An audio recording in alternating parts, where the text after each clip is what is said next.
যদি তুমি জীবনে বরকত পেতে চাও, সম্মান পেতে চাও, হৃদয়ের প্রশান্তি পেতে চাও, জেনা ব্যভিচার যেটা প্রেম দিয়ে শুরু হয়, জেনা ব্যভিচার যেটা প্রেম দিয়ে শুরু হয়, নজরকে হেফাজত না করার কারণে, চক্ষুকে নিম্নগামী না করার কারণে, চোখ দিয়ে যেটা শুরু হয় এটা তোমার শান্তি নষ্ট করবে, এটা তোমার রিজিক নষ্ট করবে, এটা তোমার এই শিথিলতা, হৃদয়ের সুকুন, প্রশান্তি, নীরবতা, এটাকে বলে কি স্থায়িত্বটা নষ্ট করবে, স্থিরতা নষ্ট করবে এটা।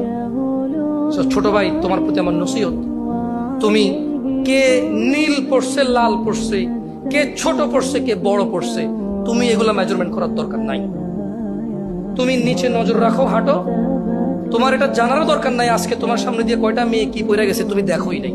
তুমি নিচে হাঁটো, যথাসম্ভব তুমি যতটুকু নিচে দেখে হাঁটা সম্ভব তুমি তোমার চোখকে হেফাজত করো। লজ্জাস্থান হেফাজত হবে, লজ্জাস্থান হেফাজত হলে তোমার হৃদয়ের প্রশান্তি নষ্ট হবে না ইনশাআল্লাহ। রিজিকের দরজা খুলবেই খুলবে।